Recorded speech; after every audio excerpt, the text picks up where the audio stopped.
Kinoy alam ke NPWF riboy rengkat ke NPWF no po blok. Menta kasngi kilapan payo ke jing sengukya ke bajur. Bat kantai mardoru alor ke jingkam bo vice president ke NPWF no po blok. Ulalai ban penyeso ka WPP kumbalami kilap patai kubor. Kinoy alam ke NPWF riboy. Lembau presiden ubah pendap lang walang baru vice president ke NPWF no po blok.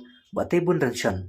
Kilong baru ke jingkam ka WPP. Ha ke jingalap election hamaulong nong tulu ba vice president ke NPWF no po blok. Ubat tebun rensyon ulalai ban penyeso ka WPP. Kadai ke babakla, bat kadai ke belasukam kam nong rim. Lapan syairu ba ulalai ban sengap ka jingalap election ka WPP hamaulong nong tulu tangku munong syong. Hari ke basngulengo bala mipat akilap patai kubor balakam da ka WPP. Ba ulalai ban penyeso ketika parti.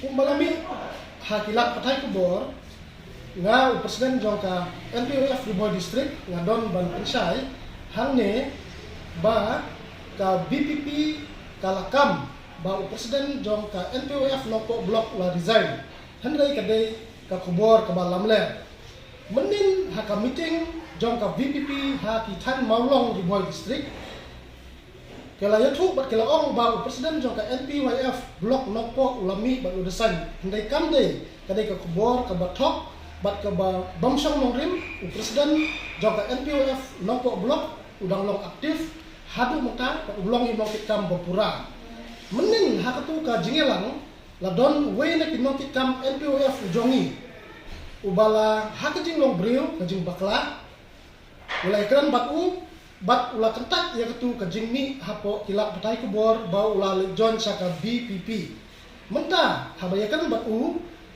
ulah kubur ulah ong ba kadai tang kejing syak penbor ha kejing bun katu katne ki novelam ulah lek sengap hapo katu ke meeting hendai menta ha bangilai kan baku udon lang bat ni menta ngin sengap katu katne ki ketin na uru ni don lang hane menta distrik ha ba kentok bro santli ki konstituensi baru ki yuk jongka NPWF ni dang long klaim ni dang long kawai hadu menta ngin krisan teli telang ya i Madam Amprin Lengdo ibalai i kandidat jongka Shillong parliamentary seat hadu ketika sini ban buat penyikarman bagi sama jongka NPWF ha katai kasini kini bat yenra ya kejingjok ya Madam Amprin kubesibun yang dua vice president joko nongko blok ngamdon benta ha kaba penyeso Indonesia andai ngasulit sengap yang ke meeting kaba long men gasni om